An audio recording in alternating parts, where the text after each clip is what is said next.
नहीं, देखिए ऐसा है मैं अपने प्रेस के साथियों का धन्यवाद देना चाहता हूं। अभी एक संदेश पढ़ेंगे अरविंद जी, उसके बाद आप सवाल पूछ लेना, चाहे हमसे चाहे चाचा जी से, ठीक है। मैं अपने पत्रकार साथियों का बहुत बहुत धन्यवाद देता हूं, साथ ही साथ मजदूर सभा के हमारे जितने भी पदाधिकारी हैं जो यहाँ पर मौजूद हैं, इनके सभी पदाधिकारी पूरे प्रदेश और जहाँ भी इनका संगठन है सभी पदाधिकारी आए हैं। इन सभी पदाधिकारियों ने भरोसा दिलाया है कि जिस तरीके से सरकार मजदूरों के अधिकारों को छीन रही है, मजदूर भाइयों को कोई सुविधा नहीं दे रही, न उन्हें कोई सिक्योरिटी दे रही, न कोई सेफ्टी दे रही, और जो भी कुछ उनकी समस्याएं हैं उनका भी समाधान नहीं कर रहे। जिस तरीके से किसान का एक्सप्लॉयटेशन है चरम सीमा पर, उससे ज्यादा एक्सप्लॉयटेशन हमारे मजदूर भाइयों का हो रहा है।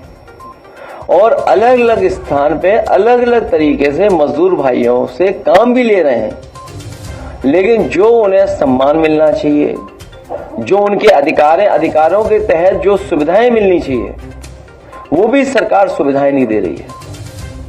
अगर देश की अर्थव्यवस्था आगे बढ़नी है, बिना मजदूरों के स्वाभिमान को, सम्मान को बढ़ाए कैसे अर्थव्यवस्था आगे बढ़ेगी।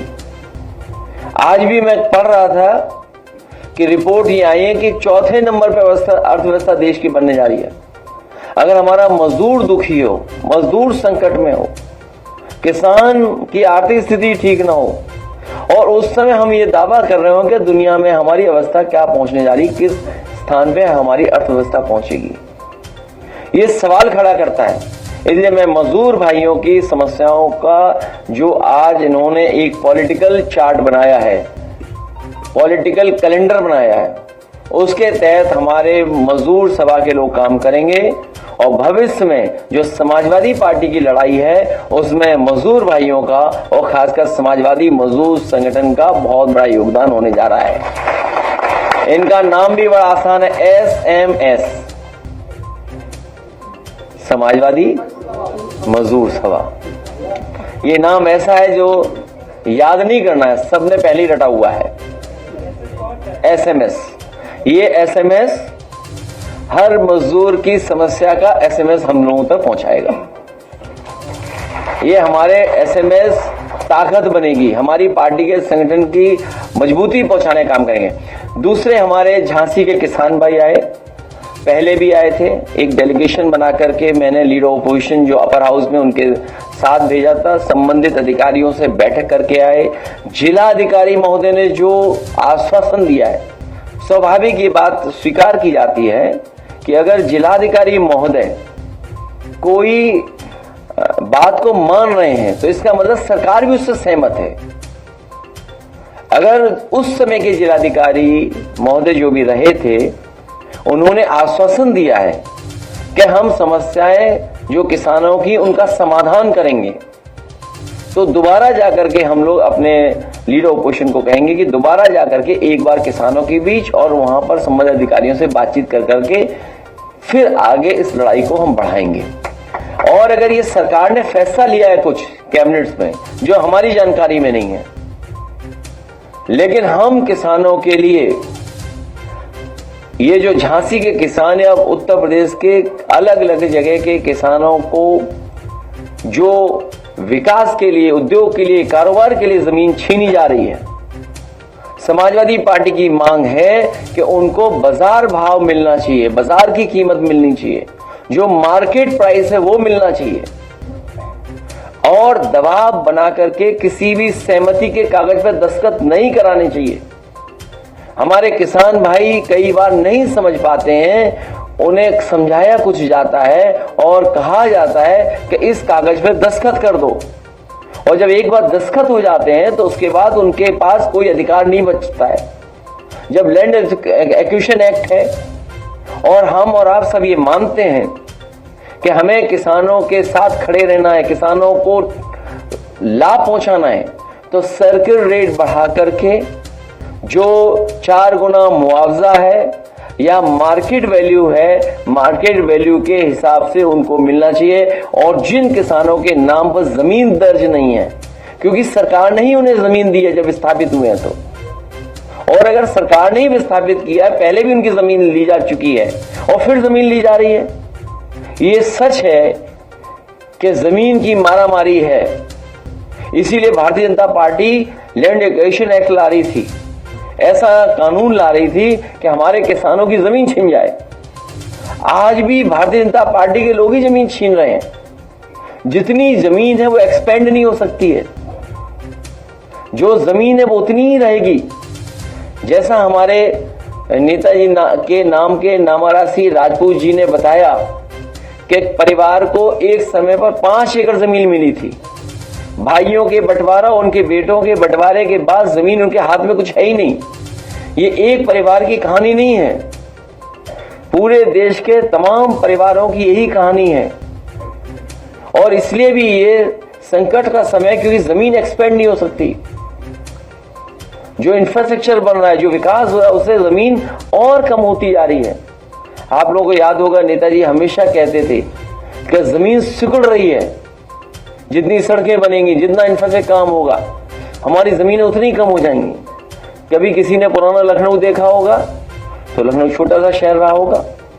जहां से ये लोग चल कर गए बबीना, मैं समझता हूं जिस समय बबीना बना होगा, जो कैंटोनमेंट एरिया आमड के लिए निश्चित किया गया, झांसी और बबीना के बीच में हो सकता है सुनसान जगह रही हो, लेकिन आज बबीना और झांसी की जमीनों की कीमतों में कोई फर्क नहीं है, ज्यादा ही होगा एक दूसरे के से लगभग। इसलिए हमारे किसानों के साथ धोखा ना हो। झांसी के किसानों की हम मदद करना चाहते हैं। हम चाहते हैं किसानों को मार्केट प्राइस पैसा मिला जाए। और भारतीय जनता पार्टी को याद रखना चाहिए, भगवान प्रभु श्री राम जी की धरती पर जो इन्होंने भेदभाव किया था, उसी की वजह से भगवान श्री राम जी ने उनको चुनाव वहां से हरवा दिया था। अयोध्या के लोगों की, गरीबों की जमीनें भारतीय जनता पार्टी के लोगों ने छीनी थी, लूट की थी, उसमें मुनाफा कारोबार करने का काम किया था।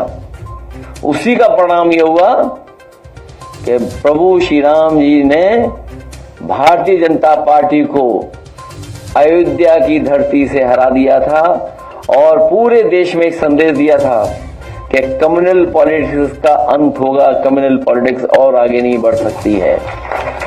झांसी के लोग, किसान भाइयों से भी कहूंगा, इन भारतीय जनता पार्टी को सबक सिखाएं। पूरे बुंदेलखंड के लोग सबक सिखाएं, क्योंकि वहां पर जा करके भारतीय जनता पार्टी ने झूठ बोला है। मिसाइल बनाएंगे, फाइटर पायलट, वो फाइटर एयरक्राफ्ट बनाएंगे। आज अगर गोला बारूद, तोप, गोली, बंदूक बन गई होती तो हमें बाहर से नहीं मंगाना पड़ता कुछ भी। हमारे बुंदेलखंड में मिसाइलें बन गई होती तो हमें रशिया से मिसाइल नहीं मंगानी पड़ती, दूसरे देशों की तरफ नहीं देखना पड़ता। बताओ कब कहा था कि हम मिसाइल्स बनाएंगे, आप याद कीजिए।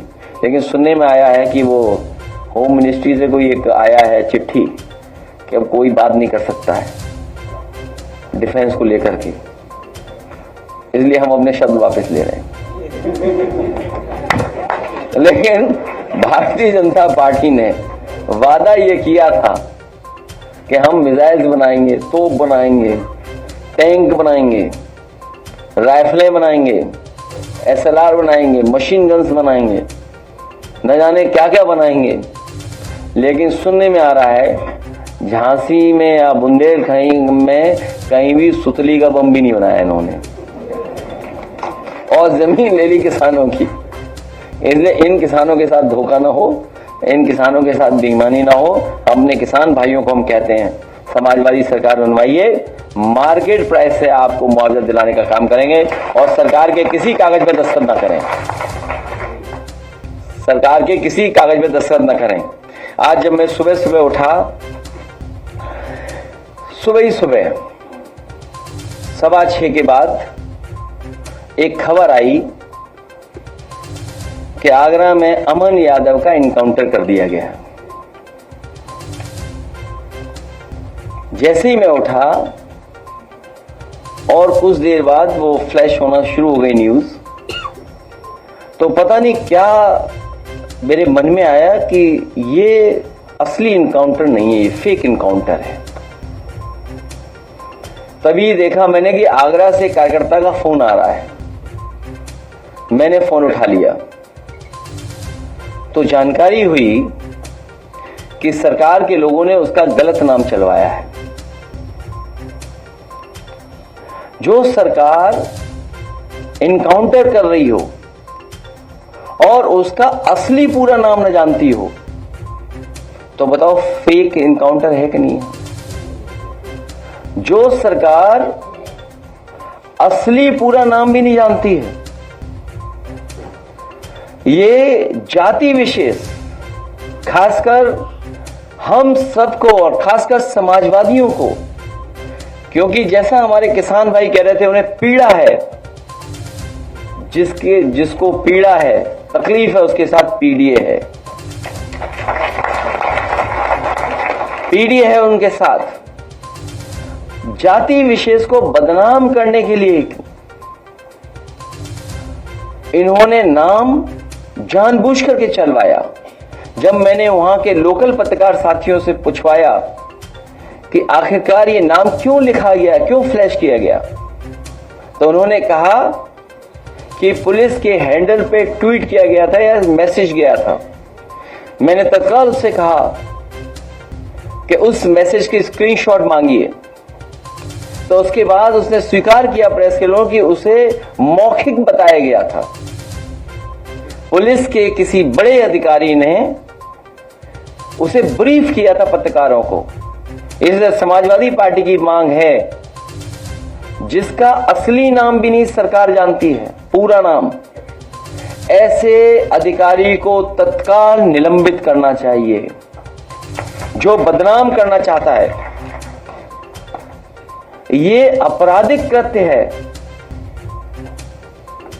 मुझे खुशी है इस बात की, यहां जितने चैनल अखबार वाले बैठे जिन्होंने पहले वो नाम फ्लैश किया था, उन सब ने वो नाम बदल दिया।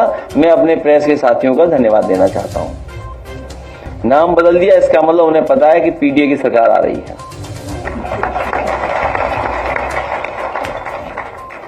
जैसे ही सूचना गई हमारे कार्यालय से, मैं अपने पत्रकार साथियों का विशेष धन्यवाद देता हूं कि जिन्होंने उस नाम में सुधार लाने का काम किया। बहुत महत्वपूर्ण एक संदेश अरविंद जी आपको सुनाएंगे। उसके चाचा और हम दोनों मौजूद हैं आपके सवालों को लेने के लिए।